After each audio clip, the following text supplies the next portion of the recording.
Capital gains taxes. It's a subject that's part of the conversation in ranching families when there's a desire to divest of ranch land. And we know that if we sell the land outright, it leaves us, as the seller, liable for capital gains taxes. Unless it is structured as an exchange and through that intermediary, the moment they sell that property, they are on the hook for whatever their capital gains tax are. So this is where Section 1031 of the Internal Revenue Code comes in.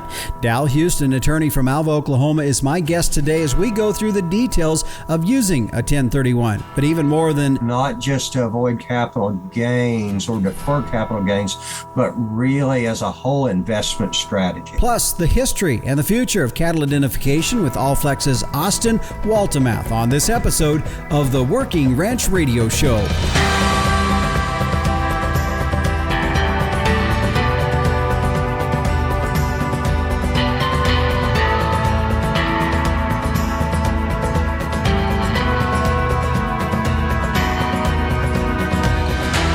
Hi everyone, this is the Working Ranch Radio Show. I'm Justin Mills. We're glad to have you along for the program today. We hope you can stay with us through the entire show. If you're listening on the radio, if you're like me, you're probably going to have to step out from time to time to do something. Maybe it's opening up a gate if you don't have the kids with you, or the wife, I guess, whoever's driving, or you're checking water, whatever that might be. You're going to have to step away from the radio from time to time. And if you're listening on the radio, not via podcast, well, you're going to miss something. In today's show, we've got a lot to talk about. But if you go to workingranchradio.com, you'll find our podcast site, or if you have a preference, Spotify, Google, Apple, whatever that may be, search Working Ranch Radio Show. You'll find us. You can listen to today's show, episode 127. But the good thing is, if you get there, not only will you be able to listen to today's show, but you'll also go back and listen to any other shows that we've had as well.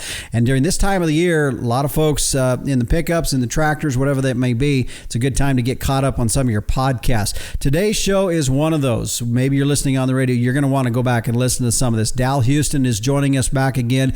He was with us back, I believe, in April with episode 115 on estate planning. A lot of great information on that. That is definitely a subject that all of us in the ranching business have to deal with or are dealing with at some point in time. The great show there. We have him back here today. This time we're going to be focusing on the 1031, Section 1031 property exchange. Now, we're all familiar with that. More than likely, if you've been around for some time, you've heard it.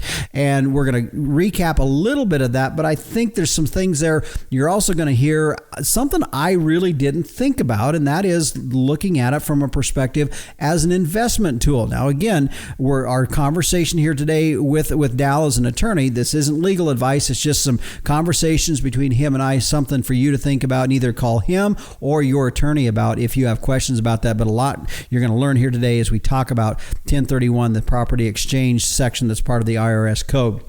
Also, we're going to hear from Austin Waltemath with Allflex as we are going to be talking about how they've evolved in the cattle identification business from the first tags back in the 1950s all the way to where we're at today. And so we'll be having him coming up in our next segment. And of course, we'll finish things out here today with meteorologist Don Day as we take a look at our long-term weather.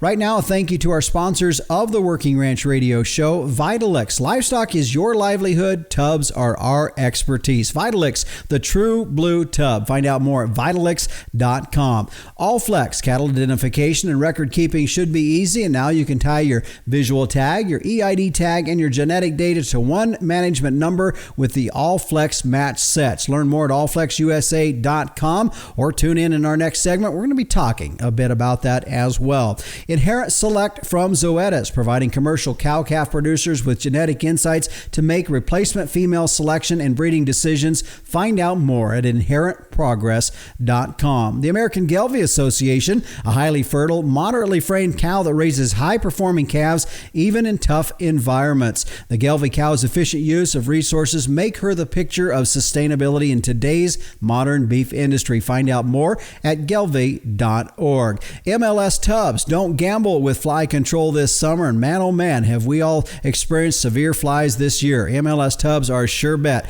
All kinds of tubs for all kinds of needs. Find out more at mlstubs.com. And finally, Tank Toad, your remote water monitoring system, all from the convenience of your phone, powered by solar, satellite, and or cell. Keep an eye on your water supply with a daily text message. You find out more, call Meadowlark Solutions at 801-252-6135 or look them up online at tanktoad.com. It's what we use here on the X-Ring Ranch. If you call them, let them know you heard it here on the Working Ranch Radio Show.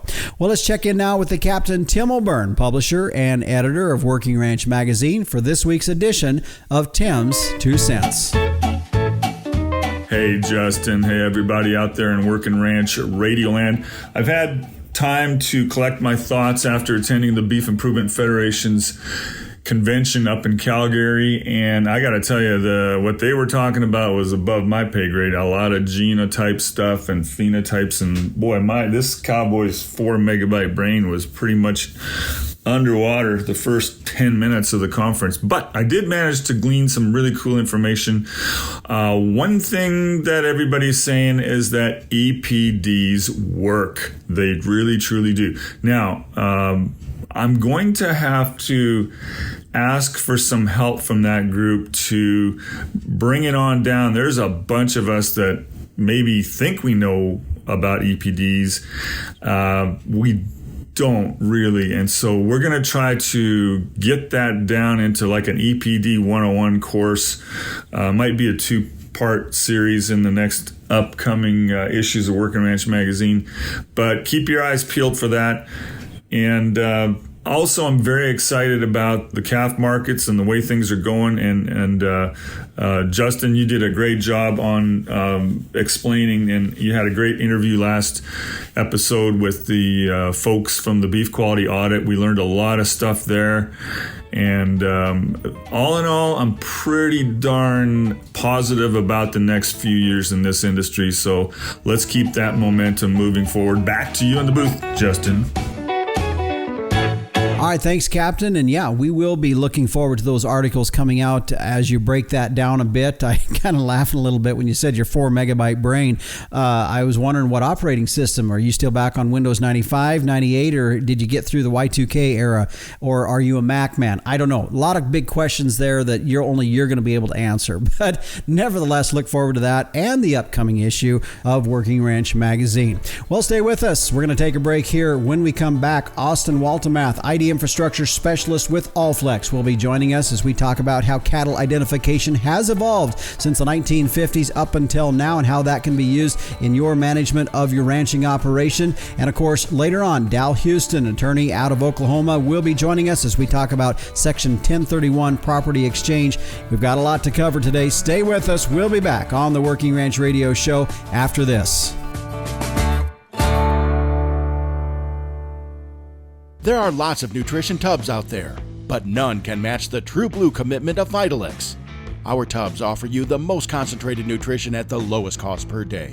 That means more profit for your operation and improved performance for your cow herd.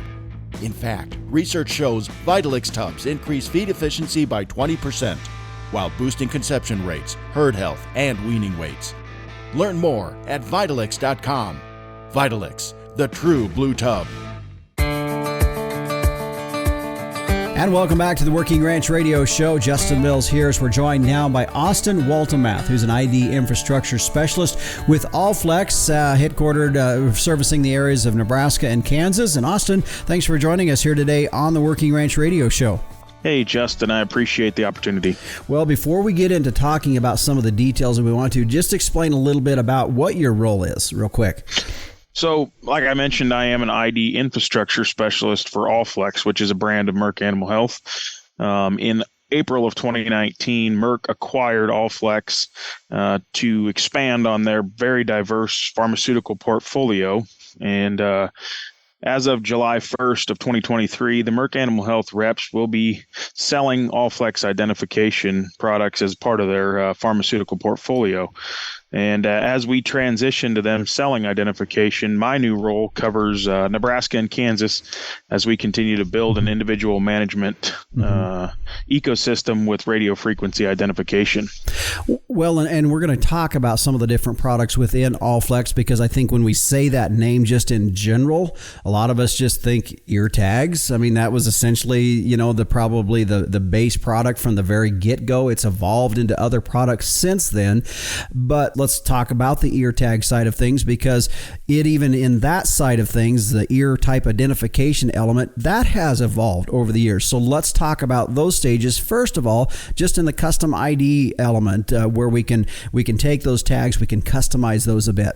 Right, Justin, you're very correct. So in 1957, it all started with a tag, and even in 2023 today, it all starts with a tag. So we have the most complete line of identification products to make livestock producers more profitable. And those include blank and pre-numbered sets of tags, your standard bags of 25 that you see on the vet clinic or dealer shelf. We also, like you mentioned, deal a lot in custom identification. So we deal with logos and text, reverse marking on the backs of tags. And we have a proprietary product. It's called ink over laser. So we laser mark those tags, and then we inlay ink over top of that laser for a forever mark on that tag. We are the only company in the industry that does that currently, and we pride ourselves in a custom ID product. So, well, that truly is probably one of the biggest issues when we look at just the ear tag, is that number staying in there. If that isn't one of the things we all deal with tags, is those numbers fading. And I'll tell you what, these cows, we all talk and want cows that last in our herd a long time. Well, the second part of that is we need a tag that matches the age of that cow too. That's exactly right. And if you can't identify the cow, you don't know what he or she has done on your facility for the number of years that it's stayed. So we need a tag that stays in the ear and is easily read. So I appreciate you bringing up that point. Yeah. Well, you talked about 1957 was when the start of this, and then really the concept of marking these cattle with an ear tag. It's pretty much an industry standard anymore for the most part. Let's move to today, and we now see some newer ways that we can identify these animals that allow us really some other management factors that can now come into place. And that's the way I really view the EID type of tags that we see and are hearing more and more about in our industry, is really the ability from that standpoint to really have some management options, I guess, if you want to call it that way, for our herd. So let's talk about the EID tags that we see, especially with Allflex, has been a big name in that industry. Right. So just as you mentioned, Justin, Allflex was the first to come out with an RFID tag commercially, and the technology handles a 15-digit number, and that is the only information contained on the tag. RFID, or radio frequency identification, is used to streamline, efficiently and accurately record information for your ranch or feed yard operation or dairy. So we produce two different kinds of tags. So it's a 900 series tag, which are a manufacturer coded tags. So they are not official identification. They're used in feeder cattle programs, and you could use them, Justin, on your operation if you're not moving those animals across state lines. We also produce 840 USDA premise tags. So those tags are connected to your premise ID, and those are used for interstate movement of breeding animals. So for your certificates of vet inspection, you need the 840s. We produce both technologies, and both of them work every day on operations, big and small. Now, just talk real quickly about these tags, the EID type tags. It's a tag that requires a wand to read that off of, which you'd consider to be called a passive tag, right? So there's nothing emitting off of that ear that says anything other than when that cow passes through a reader, whether it's in your chute, whether it's a wand at the chute, or different ways that can be done. I guess expand a bit on that if you could. Right. So just as you mentioned, they are passive. So there is no battery included in that tag. There is no data collected in that tag other than that 15-digit number. So it's only being read when the RFID stick reader or panel reader wakes the tag up and has that 15-digit number sent back to the reader. So the animal enters the chute, and just like you would read the 4 or 5-digit number on her visual tag, you present the wand to the tag. The tag sends that number back to the wand, and it is then sent via Bluetooth to your management software. And that animal's management card or their doctor's notes are brought up on the tablet or computer or whatever device it is you're using, and that information is brought to your attention, and you know what that cow or calf needs the minute that tag is read. So, Well, and that's why I said when we were starting down this discussion of the EID type of tags, really there's a lot of management potential, I guess, if you want to call it that way, with EID tags. That's really what we're getting at with it. Absolutely. So just as you mentioned in previous conversations, running multiple herds on one location, every owner wants to manage their herd a different way, and being able to read that tag accurately and quickly, and being able to know what that owner wants to do when that given animal is in the chute, you can make real-time decisions. And the old saying goes, it does away with the old pen and paper that gets blood and manure all over it, and probably gets washed in your overalls when you're done at the end of the day. Yeah. So, well, I can raise my hand on that one and know exactly what you're talking about in regards to that. Let's move on to the next element. Let's go even more modern than the EID tags, because the EID tags relatively have been around for a few years. The use of it is growing more and more. Combine that now with some of the DNA things that we're starting to integrate in the management element of our herds. And so when we get to that side of that things, the DNA, we've got to get some way to get a sample. Now, there's a terminology out there that, as we were joking a little bit before we went on air here, about a terminology that those in the industry of DNA sampling just throw out there, that I really, the first time I heard it, I'm like, I don't know what you're talking about. And that phrase is TSU. So explain what that means. Right. So with TSUs, very simply, they are a tissue sampling unit. And a tissue sampling unit takes a DNA sample of the ear tissue in a quick and clean motion. This reduces the need for blood and hair cards to be used for DNA collection. Applications for TSUs very simply can be used for disease testing, as well as many DNA tests you can run through various genetic labs. So they include profitability predictions for heifers, bulls, and feeder cattle. Some of the areas that have been affected by drought the last few years have started to see some rain, and retaining heifers is top of mind, as you and I talked earlier, for several producers. As we begin to precondition and wean this fall, we can use TSUs to make selections for heifers to keep those in the herd to make you the most money. So. You know, and I want to get very, very specific here, because, again, there's a lot of folks out there maybe exactly not sure what we're talking about there. That TSU, that sample, that little gadget that does that would resemble to me almost like an ear tag applicator thing, but it just is punching a little hole in that ear. And in fact, there's a lot of guys that will do that sample and then put the tag right through that. It's a very small, I mean, it's not smaller, about the size of a lead of a pencil. Yes. So it's a very small sample. I assimilate it to the head of a retractable pen. So you can use that same hole to put a tag in, just as you mentioned, and it's about the same size as the shaft on that male button. So it takes a very quick and clean sample. It stores that in a proprietary liquid, and you can send that off to all of your genetic testing labs, and they can send you back any information that you want based off the DNA in that sample. And it's made the DNA collection process very simplified and very clean as compared to the hair cards and blood cards that we've been used to for the last several years. A whole lot easier, absolutely easier. There's no question about that. Okay, so we've talked about, when we started our conversation here today, we talked about where we started in 1957. We moved to the next evolution of tagging, and that was EID tags, and now we've talked about TSUs. Let's put that all together.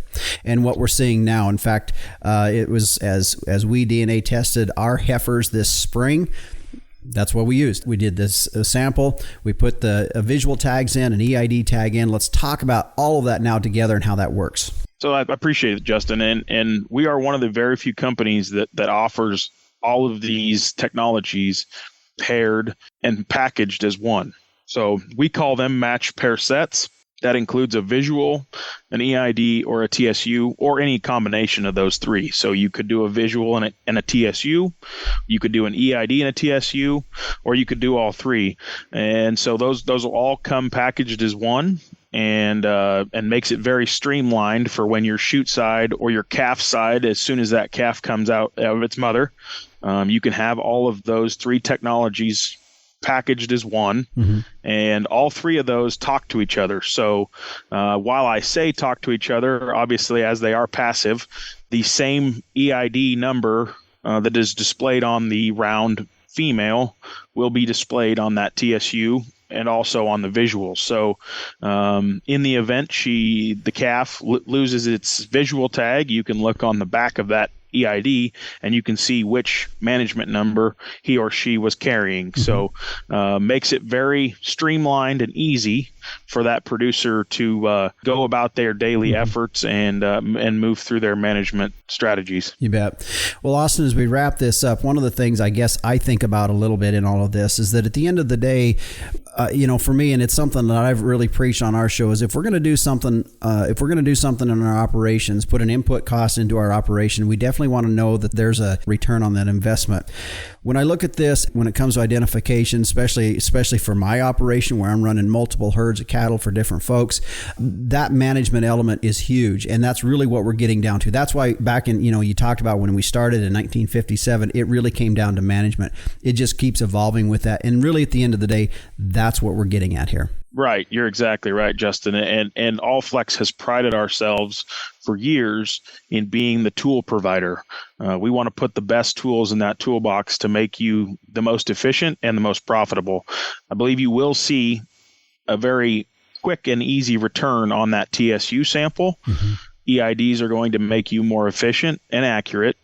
And your visual tags are the old standby that we've all come to know and have made us more accurate and more efficient in prior years, but we keep adding on that. And Allflex wants to be the tool provider. We want to be the snap-on of identification, as they say. Yeah, so. You bet.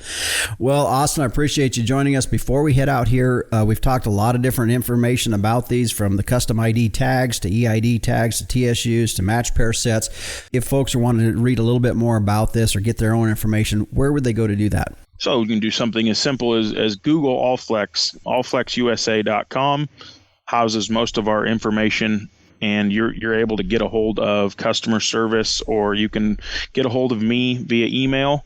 Tags, TSUs, and EIDs are purchased through distribution. You can find your easiest online tag distributor through any of your large major national distributors as well. You bet. Well, Austin, thanks for joining us here today on the Working Ranch Radio Show. Thank you, Justin. Appreciate it. And again, if you'd like more information, as Austin was saying, you can pretty much search in any web browser out there, Allflex. You'll probably get to their homepage, or you can go directly to their site at allflexusa.com. Well, stay with us. Coming up after the break, attorney Dal Houston returns to the Working Ranch Radio Show. He joined us back in April as we talked on estate planning. He's back today. We're going to be talking on 1031s. Yeah, I know it's a subject that's been out there for a while, but there's always questions and more room to learn about it and how it can be applied to those of us in agriculture. Stay with us. We'll get into it when we return on the Working Ranch Radio Show. Every year you pick your replacement heifers. Some become profitable cows. Others disappoint. How can you make more reliable selections? Genetic testing. Commercial cow-calf producers like you are using Inherit Select from Zoetis. You gain valuable predictions, including cow fertility, size and soundness, feed efficiency, growth and carcass merit, as well as easy-to-use economic indexes. This improves your selection, breeding, and marketing decisions. Request a call from InheritProgress.com and ask about free TSUs to get you started. And welcome back to the Working Ranch Radio Show. I'm Justin Mills as we head now into our featured topic here today, and I'm pleased to have back with us on our show attorney Dal Houston with the firm of Benson and Houston out of Alva, Oklahoma. As I said earlier in the show, he was with us back in April for episode 115 on estate planning. It was a great show, a lot of great information in that. If that's a subject or topic that you're dealing with or going to be dealing with, which most of us are in agriculture at some point or the other, I would encourage you to go back and listen to that show. But our subject today is going to be on 1031 property exchanges. And before we get into that, I just want to let you know that our subject here today and our conversation is not intended to be legal advice and is only designed and provided as explanation. And Dal, I appreciate you joining us here today on the Working Ranch Radio Show. Well, thank you. I appreciate the invitation.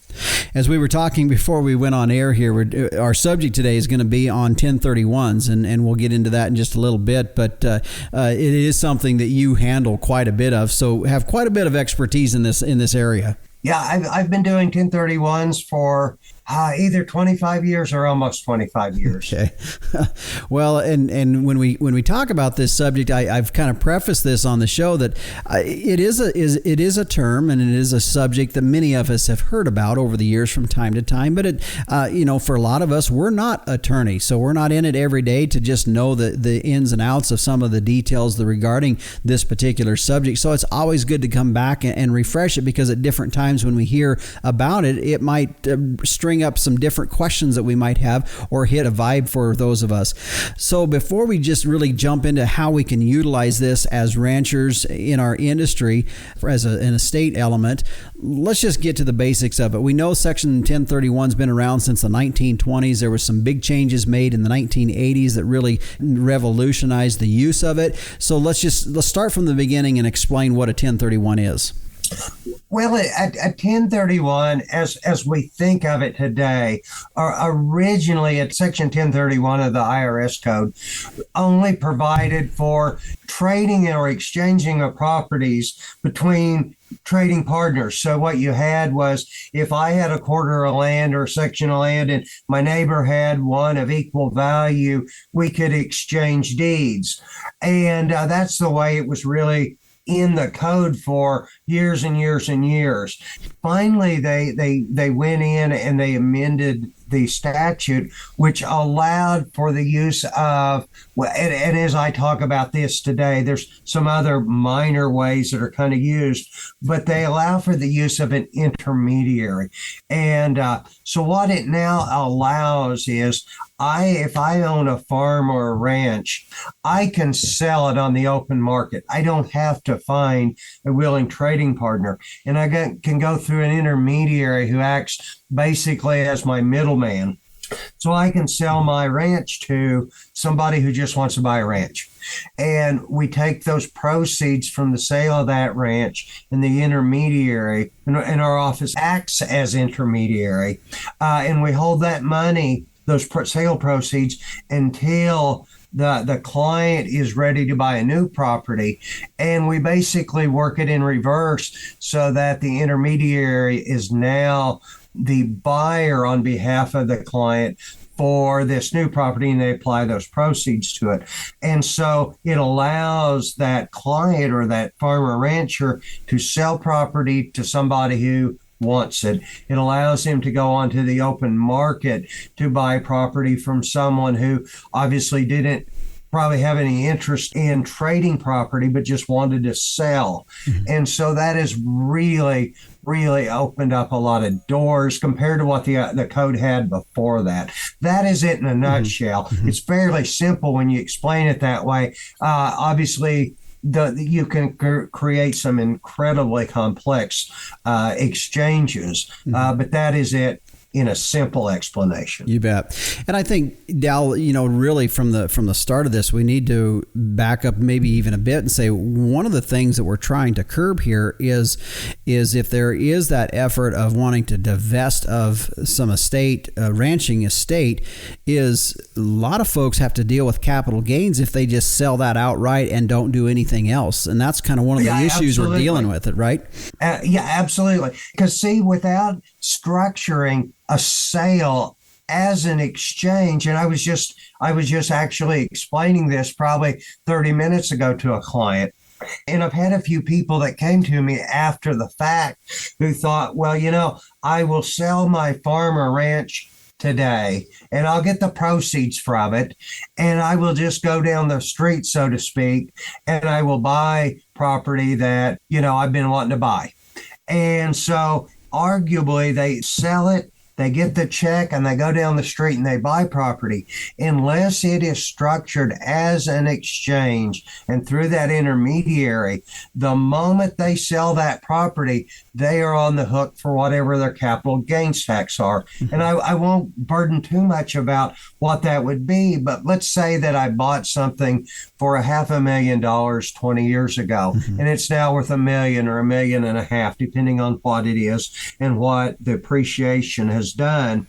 But to keep it simple, if it's $1 million, I bought it for $500,000, I sell it for $1 million, that $500,000 is capital gains. Mm-hmm. Now, in the simple explanation, it's capital gains subject to capital gains tax. So again, getting back to what I said is if I sell that for $1 million and I do not structure this as an exchange, I'm on the hook for that $500,000 that's subject to capital gain tax. Mm-hmm. Whereas if I do an exchange, that capital gain tax and that liability is now rolled into my new property and deferred up to some point that I either die, in which an estate will take care of it, and that capital gain tax goes away, or if I decide to divest myself of it at some point in time, just say I'm retiring and I want to cash my investment out, then that capital gain tax would be due at that time, if that makes sense. Mm-hmm. Yep, it does. We're going to get into some details here in our next segment, but before we get into those details, give me some examples of where you have seen these 1031 exchanges between, of course, we're assuming in a lot of cases for ranchers, it's land, to something else. Give me some examples of what you've seen be real effective and real useful. One of the things that I have seen that is, and I'm not suggesting this for everybody by no means, but one of the things that I have seen people be incredibly successful with, and that is I've had ranchers that maybe they were in a certain area. I'm in Northwest Oklahoma, so I'll use Northwest Oklahoma as an example. And the economy is really good, ranch land selling really good, and all of a sudden they are looking at it and they're saying, man, I think this market is really about as high as it can get. It's maybe even overly inflated in that, hey, it's worth a whole lot more to sell it than it is to try to operate it. And so they will take and do a 1031 and they'll sell their ranch in, say, Northwest Oklahoma and go to some place where they believe that the economy and the land there has been way undervalued. Let's say it's Wyoming. I'm just using it as an example. So let's say that you look and you say, man, ranch land in Wyoming or Nebraska or wherever it might be is really undervalued right now. And so they put those proceeds into an undervalued ranch. Now they operate that ranch for, say, 10 years, and now the economy's kind of caught up with it, and then it's now overvalued. And then they may move that property to the Texas Panhandle, do an exchange and buy undervalued property in the Texas Panhandle. And honestly, I have a few clients who I have seen probably quadruple their initial investment doing something like that. I mean, just some phenomenal results. Now, obviously, it's risk. I'm not saying that that's what everybody should do. Mm-hmm. And obviously, there's a lot of people who say, I only want to invest in my local market. And I understand my local market. But for those people who are doing that, I have seen some phenomenal results. Mm-hmm. We've also seen people sell overvalued severed minerals. You can sell severed minerals and by surface And, we were undergoing a huge oil boom from about 2010 to about 2013, 2014.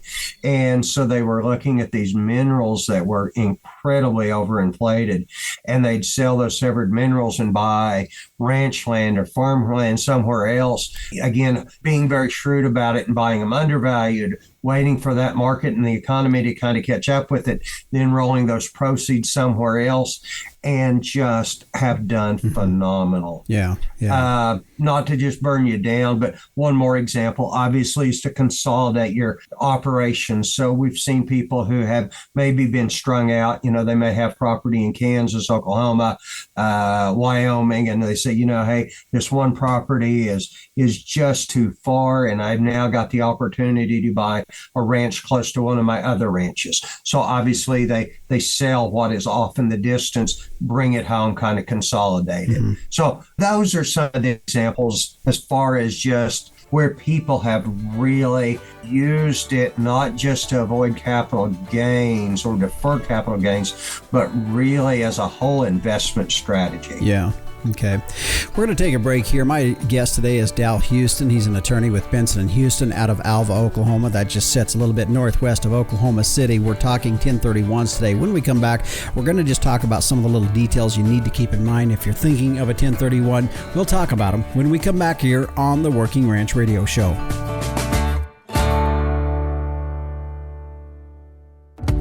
Don't gamble with fly control this summer. MLS tubs are a sure bet. MLS high-performance, low-moisture cooked molasses tubs provide controlled, consistent supplement delivery to your cattle, horses, sheep, and goats. MLS takes pride in their line of products that are proven to lower your feed supplement costs. All kinds of tubs for all kinds of needs. Learn more about MLS tubs at mlstubs.com. And welcome back to the Working Ranch Radio Show. We're talking 1031s today. My guest is attorney Dal Houston with Benson & Houston out of Alva, Oklahoma. And he is back with us. He was with us earlier this year on a show where we talked about estate planning. And just to keep in mind here that, as we talk here today, that our conversation here is not legal advice. It's designed and provided as an explanation and some considerations as you might be considering or looking at different ideas here, especially in regards to the subject of 1031s. Now, we talked a little bit, you explained what 1031s were and with some examples of how you have seen ranchers use those. Let's talk about some of the details, maybe the fine print on some of this, such as there's some time constraints that need to be considered. There are really two time periods you need to be concerned about. And the first one is the 45-day identification period. From the date the transaction closes, you've got 45 days to identify your replacement property. And I want to spend just a moment about this. I get calls all the time saying, I bought a piece of property the other day, and you need to differentiate that I signed the contract a couple of weeks ago, or I signed the contract last week, but the transaction, when it actually closes, is what puts those time periods for both of these time periods in play. And so I may have signed a contract a month ago, but it is a date when it closes. So let's say if it closes on August 1st, then I've got 45 days to identify property. Then I've got, from August 1st, I've got 180 days to actually get my new property purchased and get that exchange closed. Now, there are no extensions for these time periods, except if you are in a presidentially declared disaster zone. So that's really, really important to understand that you can't extend those timelines. They are what they are. But those are your time periods that you got to be concerned about. Now, as we've talked about this, we've been talking about we sell, us as a landowner selling and then having, those time constraints to buy something or identify something, then buy something. But what happens if we reverse that whole process and say, well, we went ahead and purchased something and now we need to kind of go in reverse order of that? Explain how that process works. Well, it is allowed. For a while, it was not, even with the 1980 amendments, but it's called a reverse exchange. And what happens is people will go and they may see something that they want, and they've been thinking about it, or it's a good deal, and they sign a contract and they say, I'm going to buy this ranch and I'm going to sell this other ranch and buy it. But for whatever reason, the property they're selling, they cannot get it sold and closed before they've got to buy the new property. It's called a reverse exchange. And it is structured. The middleman in that equation is called an accommodator. And what we normally do when we act as accommodator, we will take title to that new property. So it'll go ahead and close. We've got the reverse agreement in place. And so what happens is the accommodator, which is our company, will take title and hold that property for the client until they get their property they are selling sold and closed. And basically, we then use that money to come and buy that property back from the accommodator. It's important to note that during that process, that time when we're acting as accommodator and we're holding that property, that we can rent the property to the client or taxpayer. And so they get that benefit of using that. We do reverse exchanges all the time. They are more complex just because it involves working out financing so that the accommodator has the ability to buy that property and hold it for the client taxpayer. As opposed to a regular exchange, there is money as a result of the sale of what we call the relinquished property, or the property they're selling. So it is a little bit more complex, but we do them all the time. And normally we don't see many problems with it. Well, we got about a minute left here, Dal. Real quickly, this is just something, if folks are looking at selling or purchasing property, it should be some consideration to be thinking about how you could integrate a 1031 in this, especially in light of the fact you'll take a severe hit in capital gains taxes, and this is an option that really needs to have some consideration. Yeah, we've done them for years, and we just see the demand for them more and more and more all the time. So yeah, it is. And even if you decide not to do one, or it doesn't actually fit into your deal, it is certainly something you need to look into and consider and evaluate whether that would work for you or not. All right. Well, Dal, thanks for joining us here. I always appreciate visiting with you and your expertise, especially in this subject of 1031s, estate planning, that many of us here in the ranching industry from time to time do need to address, will need to address, and the information is very helpful. So appreciate you being here on our program today. Well, again, I appreciate the invitation. Always enjoy visiting with you. You bet. And again, my guest today, Dal Houston with the firm of Benson & Houston out of Alva, Oklahoma. If you would like more information from him directly about our subject here today on 1031 property exchanges, or even the subject that we had back in April on estate planning, feel free to reach out to them. Their website is bensonhouston.com. You can reach out to them for more information. By the way, just another reminder here that our subject here today and the conversation that he had, not legal advice. It's just designed to provide you information so that you can make some decisions should you need to. More than likely, that's going to come down for most of us here in the ranching business. Stay with us. When we come back, meteorologist Don Day steps in as we take a look at our long-term weather. We'll be back on the Working Ranch Radio Show after this. A sustainable ranch is one that can do more with less, and for beef producers, it can start right at the herd level with a cow that's efficient with her resources and environment. And in today's modern industry, Gelbvieh females are the picture of sustainability. Gelbvieh and Balancer cattle are early maturing with maternal superiority through increased longevity, added fertility, and more pounds of calf wean per cow exposed. Adaptable, versatile, and sustainable. All factors that have a positive impact on your bottom line. Gelbvieh influenced females, the smart, reliable, and profitable maternal choice for achieving sustainability in today's modern beef industry. Be sustainable, breed Gelbvieh. And welcome back to the Working Ranch Radio Show. Justin Mills here as we head now into a look at our long-term weather, as it is brought to you by Allflex. Cattle identification and record keeping should be easy, and you can tie your visual tag, your EID tag, and your genetic data to one management number now with the Allflex Match Set. You can find out more at their website at allflexusa.com. And joining us now is meteorologist Don Day with a look at our long-term weather. And Don, as we're heading into the last part of July here, we're starting to see now some pretty warm temperatures. Now, we had some cooler temperatures across part of the country off and on last week, but as we look into July, we're actually starting to see in the northern part of the country some warmer temperatures. Now, I realize the south they've been really hot, but now the rest of us starting to feel some of that. Yeah, we're going to see a continuation of the heat across the southern U.S. from Florida to Texas, then through the desert states and up through the Great Basin, and then into the West Coast and up into the Pacific Northwest.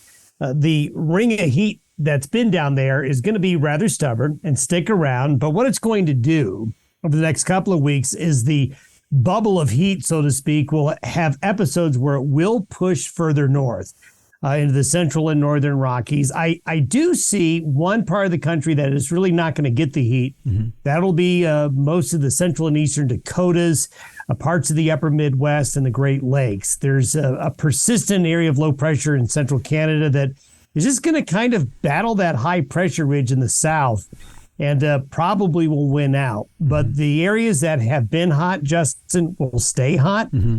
But there will be, as you mentioned, a little bit more of a northern extension of that heat over the next week or two. Mm-hmm. And what I understand with some of your conversations last week was that we're kind of battling this low and the high down in the southern part of the country, the southwestern part, with the low, as you were just talking about there. And so we have that spot where they're going to hit that makes that area susceptible to some potential moisture as well. Right, and that's what we're seeing. In fact, the most active area of showers and thunderstorms has been right around that boundary, and it's been moving basically those showers and thunderstorms where that collision of air masses has been taking place. Now, this past week, there's been more of a southward shift of the rain, a little bit further south into the southern plains, into the southern areas of the Corn Belt, and that has dried out the northern plains a little bit. It hasn't been very wet across the northern plains and the northwest areas of the Corn Belt. But what we're going to see is that area kind of wobble to the east and west and a little north and south a little bit. And so we're going to see a persistent area of precipitation in that battle zone. But on either side of the high pressure ridge and the low pressure system, you're going to see the conditions a little bit drier. But we're also seeing the entrainment of subtropical moisture into the southwest United States. We call that summer monsoon. Mm-hmm. And that's going to continue to be in waves across the central and southern areas of the Rockies and occasionally through the Great Basin and parts of the desert Southwest as well. Okay. So as we look into the next, say, 15 to 20 days out, and maybe this, you can answer two questions in one here. When we look at the next 15 to 20 days out in conjunction with what we're seeing with an update coming out on El Nino, what are you anticipating across the country? Well, I think what we're seeing here is finally the maturity of the summer pattern holding here probably for another 6 weeks. So that basically means for the rest of July and through the month of August, what I see is normally what we would see. Mm-hmm. You know, some of the hottest times of the year for some. If you're going to get rained on, it's from these showers and thunderstorms. I do think as we get into the month of August, we'll probably be hearing more about tropical storm activity, maybe picking up a little bit off the East Coast, maybe into the Gulf of Mexico, the Caribbean, those areas. But nothing that I see that is, really off the rails, okay. Anything that'll be too unusual. It's just going to be summer. Mm-hmm. And that's how I think things are going to pan out. Now, beyond that, as we get into the latter half of August into early September, we're going to start paying more attention to what you mentioned there, the El Nino. Mm-hmm. It is really fully maturing right now, getting very well established across the Pacific, along the equator, from west to South America, all the way to northeast of Australia there. We have seen the water temperatures do a complete 180 from where they were a year ago, a complete reversal from being cold too warm. But as we talked in earlier programs, Justin, the impacts of El Nino are going to be felt more towards the fall, winter, and spring season in terms of the impacts of El Nino. So as we get into that fall, early winter pattern, that's when we're going to start seeing those impacts of El Nino. Mm-hmm. Okay. And I know we talked about this a little bit before we went on air here, but we'll plan to maybe do something in middle to latter part of August that would give a, kind of an indication of where you anticipate to see this El Nino affecting weather across the country for the next 6 to 9 months out. Does that sound like a good plan? Yeah, I think it's a good plan. And it is something that needs to be discussed, because what we tend to see is after this very impactful La Nina pattern over the last 2 to 3 years that had such an impact on the weather, usually the resulting El Nino that comes after that does tend to be strong and does tend to be impactful. It tends to be a bit on the strong side as Mother Nature balances things out. Yeah. So there'll be a lot to talk about when we get together. Okay. All right, Don. Well, I appreciate it. Thanks for the update here today. Thank you. Thank you. And again, that is meteorologist Don Day with a look at our long-term weather. His website is dayweather.com. You can also find him on his YouTube channel, where he kicks out his daily video podcast every Monday through Friday morning. I think he's actually on the weekends too as well, if I'm not mistaken. So a good way to get your morning started off with a look at your weather by going to his video podcast. Our weather today brought to you by Allflex. Find out more about the Allflex match sets at allflexusa.com. Stay with us. We'll put a wrap on this week's show when we return on the Working Ranch Radio Show. Do you have a young child, grandchild, niece, or nephew that loves the weather and wants to learn more? Day Weather has produced a children's weather journal full of weather facts, fun weather experiments, coloring pages, and pages to record weather observations for every season of the year. The weather journal is for ages 3 to 7 and designed to be fun and educational. The interactive weather projects are fun for the whole family to take part in. For only $10, the Day Weather Journal is a great gift idea for any occasion. Click on our Amazon link to order at dayweather.com. Welcome back to the Working Ranch Radio Show. I want to give you a heads up of what we are working on for next week's show. And I'm really pleased to have this guest. Steve Cody will be joining us. And if you are much of a listener to our program and you were listening this past winter, I kept talking about we were going to have him on the show. Well, we have it together, not because he wasn't available. It was really on my schedule more than anything.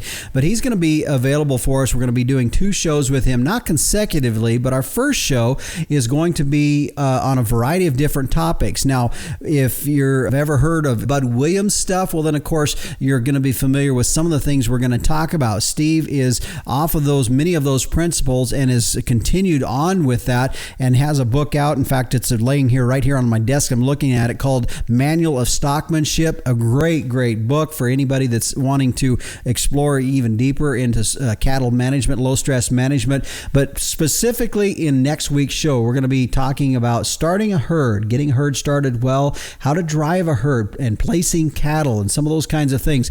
A lot to talk about with Steve, and I'll tell you what, I just enjoyed my conversation with him over the phone as we were setting this up. He's a wealth of knowledge. I'm pleased to have him on next week's show. We're going to have him on later as we talk about weaning later on with him later in about a month or so. We're having him back as we get ready for that time of the year for all of us. So Steve Cody will be joining us next week on the Working Ranch Radio Show. Be sure to tune in for that program.